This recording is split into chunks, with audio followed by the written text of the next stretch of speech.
Hello, I am Shauna the Lore Hunter, and this is episode 2 of Ghost of Tsushima So Far, in which I cover all of the information about the upcoming action-adventure game Ghost of Tsushima by Sucker Punch Productions, releasing on July 17th. In episode 1, I covered all of the information about Ghost of Tsushima as of January 2020, which focused on development, story, and world. Notably absent were details about combat, exploration, and character progression. However, the recent State of Play event and flurry of interviews following the event addressed these topics, and I will cover all of the information learned in this video. And while I won't be retreading the information I covered in episode 1, I will be explaining this new information in context of what we have already learned to give a holistic overview of the game to present an accurate picture of what Sucker Punch is trying to do with Ghost of Tsushima. And I think this approach will be especially helpful in this case. While the State of Play event was good, one could not be faulted for seeing the character upgrade shrine, abandoned house filled with supplies, and taking out enemy bases as generic open world gameplay, giving the impression that the game is as pretty as the ocean at sunset and deep as a puddle. Now, I do think the visuals and art direction are the strongest aspects of Ghost of Tsushima, but spoilers, after collecting all of the new information and considering it in context of what we've already learned, the open world gameplay is more thematic and varied than the State of Play event implied. Let's get into it.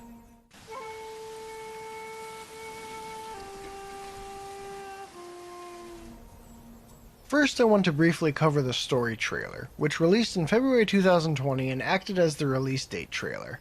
It is a really gorgeous and cinematic trailer, but as far as story information goes, it doesn't really tell us anything new. It reiterates that the story takes place on Tsushima Island during the first Mongol invasion in 1274. Our protagonist is Samurai Jin Sakai, and the story of Ghost of Tsushima will explore how he must become more than a samurai and transform into the Ghost of Tsushima in order to save his people from the Mongol invasion. None of this is new information, and I cover these topics in detail in episode 1, but I think the focus of the trailer provides the lens through which we can view the design goals of the game.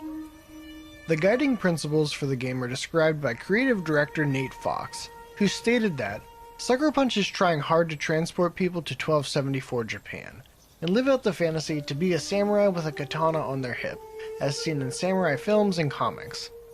So the design goals of the game are to immerse you in the world of Tsushima Island in 1274 and evoke the fantasy of being a wandering samurai.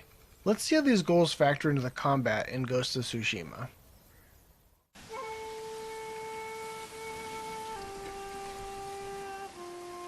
Let's get into the combat, which is shown off in the State of Play event and discussed in the interviews following the event.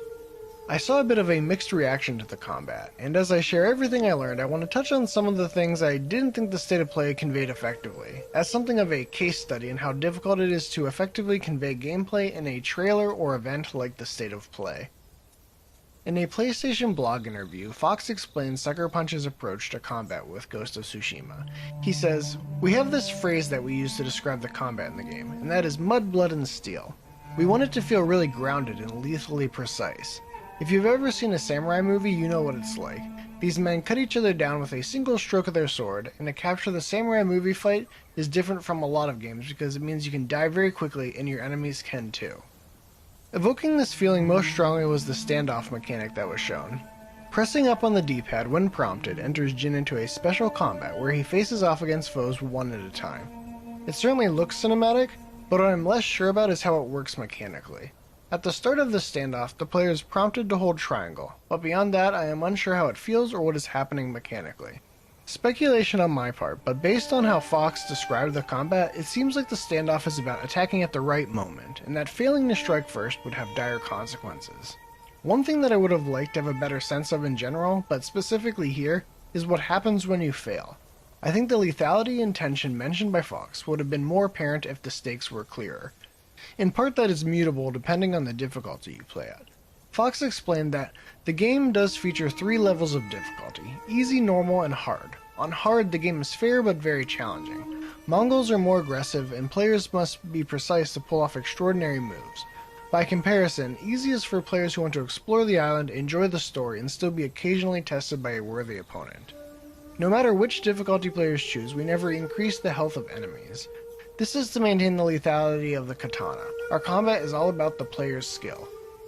So the difficulty modes let the players dial in the level of challenge they're looking for. But Sucker Punch wants the combat to feel grounded and lethally precise, and I did not get that from what was shown. So that's the standoff mechanic. Jury is out on how it will feel to perform a standoff, but it was thematic and looked very cinematic.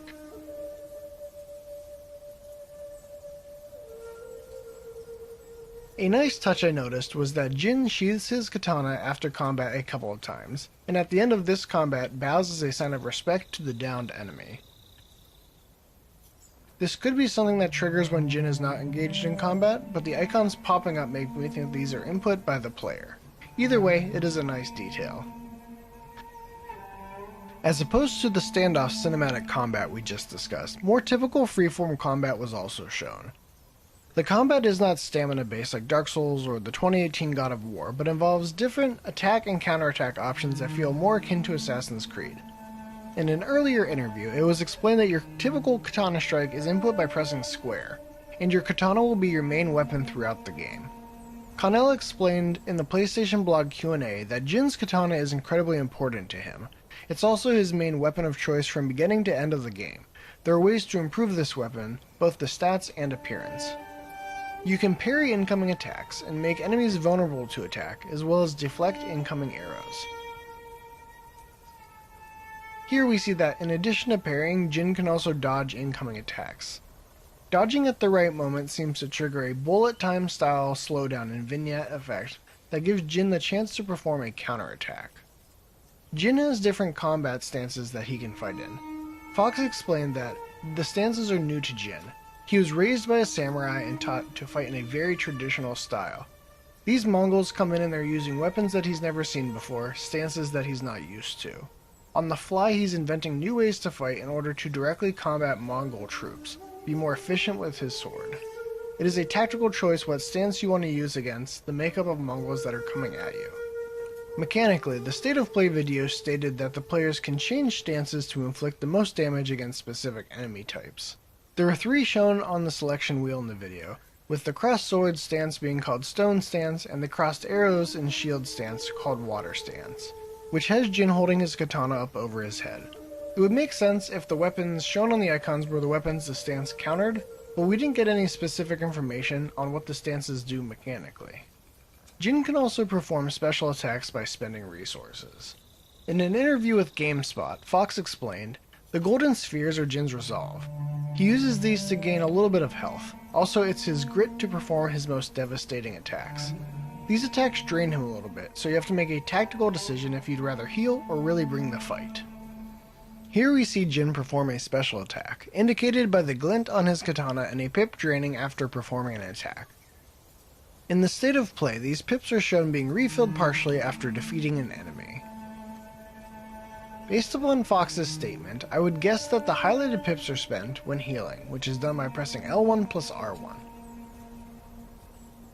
Now I know the state of play event would not be the place to drill down on a detail like these pips, but for me, hearing about these kind of tactical decisions is more interesting than watching someone defeat enemies unscathed. If Sucker Punch had shown Jin take damage, which would have then let them show how healing works, they could have shown him opt instead to do a special attack, giving players some insight into tactical decision making and infuse the demonstration with some tension that would speak to the lethality they put forth as a major tenet of combat in the game. Jin has secondary weapons that are equipped using the D-pad. Featured in the state of play video is the half bow, longbow, and hand. For the bows, there are different types of arrows that can be selected from. In the video we see standard and fire arrows, and Jim can pick up more arrows off of downed enemies. The bow gameplay looks pretty straightforward as Jim aims his bow and scores headshots for critical damage. By selecting the throw icon on the D-pad, Jin gains access to a number of different items he can throw to distract and disorient enemies. Firecrackers are shown here generating noise to distract enemies. Smoke bombs are shown here disorienting enemies and setting up this elite for a critical strike. This is followed up with Jin throwing a kunai by selecting it from the throw item selection wheel. And then, even though he only has 1 kunai left, Jin scores a triple kill on 3 goons charging him. Now I'd like to discuss Jin's stealth combat arsenal. In the State of Play event, Sucker Punch showed off the standoff and swordplay in the Samurai section, and the stealth gameplay in the Ghost section. which understandably led to some confusion that players might have to make a binary choice of one or the other. Narratively, Jin's arc in Ghost of Tsushima is about him putting his life as a samurai behind and taking on the mantle of the ghost to do whatever is necessary to repel the Mongol invasion. So Jin's narrative arc is translated mechanically into learning new skills and techniques. This ranges from combat stances to stealth to traversal mechanics like the grappling hook. In an interview with GameSpot, Fox explained that the player gets to decide the growth they want the ghost to have. In this game, it's not a binary choice. It's not like you're a samurai, you fight with swords, or you're the ghost, you use stealth. You start the game as a samurai and you're an expert sword fighter. Those skills never go away. You always have them the whole game through, and it's just that you pick up more stealth abilities as you go and you get skill points which you can use in a tech tree. Players get to decide how they want to fight, and the choice of armor that you get or how you upgrade is just another manifestation of that. In an IGN interview, Fox added on to this saying, "How do you win if just the sword isn't enough? That's what you will explore and try to do in these fights." So all of that is to say that there are no binary choices to be made, and that the stealth mechanics are another tool in the Ghost arsenal, and it is up to players how to employ them. Ghost of Tsushima employs familiar sight and sound indicators for enemy awareness so that the players know if Jin is detected or not. When unseen, either by sneaking around or distracting enemies with the secondary weapons, Jin performs an assassination by pressing square. Jin can also perform a chain assassination when prompted by pushing triangle. Something I noticed in the Ghost section was that the elite soldier shown here did not have an assassination prompt, but instead a slaughter prompt. This plays into the fear mechanic that Sucker Punch has mentioned. When Jin performs certain actions, like killing an elite soldier, it can cause other soldiers to panic and run from the ghost, making them easier targets for Jin's katana. And that's basically what we saw out of the stealth combat between the thrown items and assassination. I was a bit surprised when watching the Ghost section and stealth gameplay how there were so many more button UI element prompts than with the standoff and sword play. With the sword play, I felt like I didn't get a good grasp of how the play would feel, whereas the stealth gameplay feels very, very familiar to me. Which isn't bad per se, but it also didn't get me very excited for it either. The other knock-on effect this had for me was that narratively Jin is a samurai who is being forced to learn new techniques to fight the Mongols, but that, at least with the stealth combat, that was the most familiar looking combat for me. That just seems like it creates a bit of a disconnect between the player experience and Jin's experience. And adding on to that, the stealth gameplay and ghost tactics feel a bit easy. And maybe that is supposed to reflect how using the samurai methods he had always used don't work as well when he's going to need to be dishonorable and cutthroat, but it just strikes me as a bit off conceptually that the mechanical translation of that felt a bit like Jin was learning easy mode. I think this dissonance, which having not actually played the game is purely a gut reaction to the footage, comes from the fact that Sucker Punch is telling a fixed story without input from the player, but they're using the combat as a place for player input and expression. You're not really being forced to use the skills you learned as a ghost, it'll just be harder. And so then player skill is almost inverse to the character tension. Jin's tension is losing his identity and doing whatever it takes to beat the Mongols, whereas the impression I got is that the player tension is seeing how much you can fight as a samurai before having to resort to ghost techniques. I don't know, I likely could be wrong, but it seems like the game is pitching itself to me as the game where I can be an awesome samurai, but the narrative is about me not being able to be an awesome samurai. To wrap up the combat section on a high note, here's a sample of the different equipment you'll be able to have Jin wear. Equipment will have mechanical bonuses associated with them, and Flowers in the World will let you dye these pieces custom colors to make it look how you want. You'll also equip charms that give different bonuses that you can use to benefit your preferred playstyle. And on that note, that's what we know about the combat and character progression in Ghost of Tsushima. Now let's talk briefly about a few game modes before getting into exploration.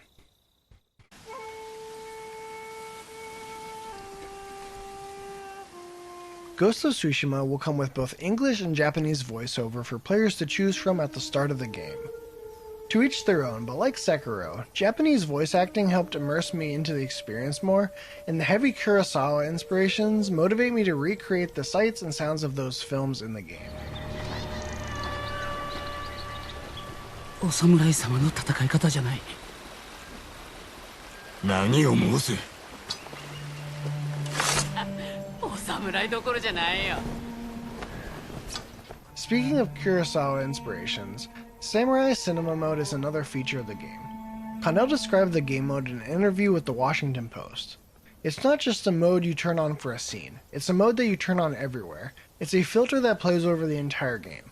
It adjusts the audio, it makes it sound older, puts things like film grain up, and crank up the wind to give a call out to old Kurosawa films.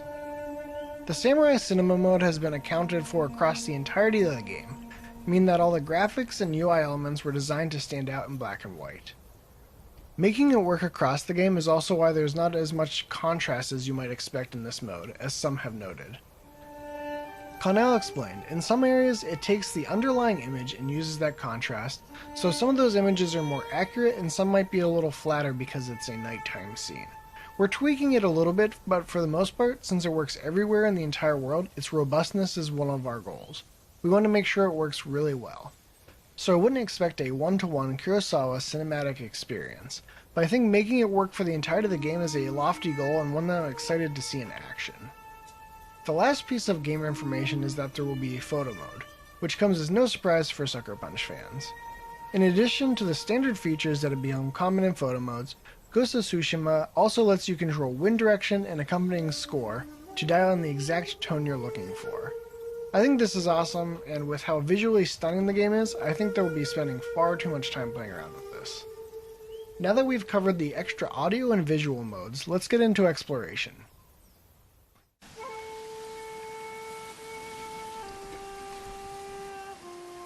Leading the Ghost of Tsushima state of play was the topic of exploration.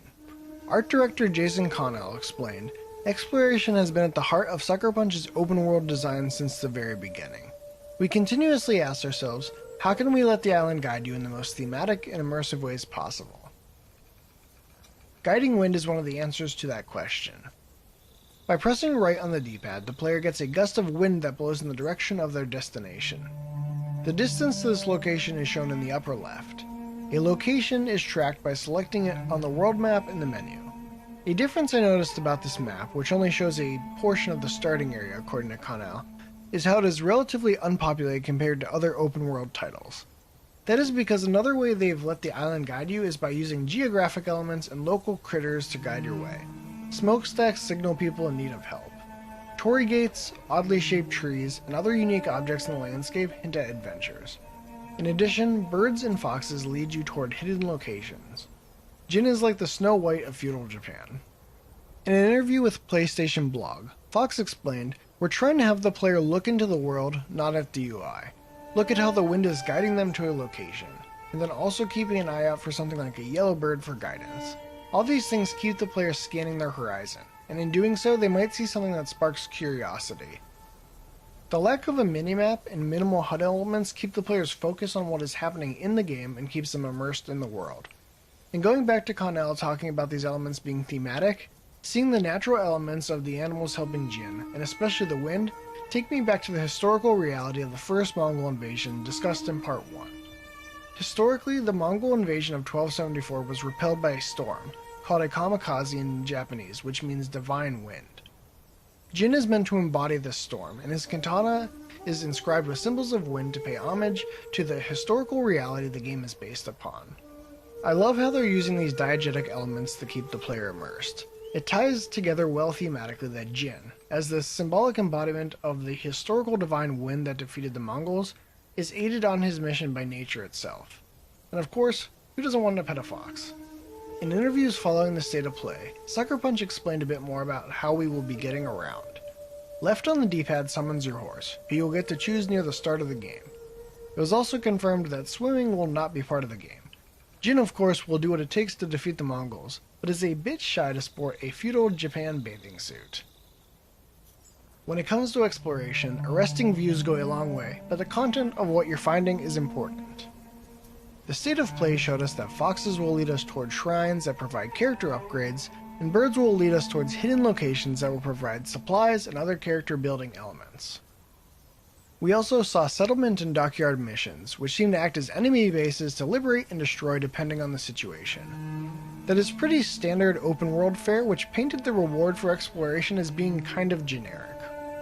Connell explained to PlayStation Blog that what you saw in the state of play was some side action in the game. It was not part of one's particular story.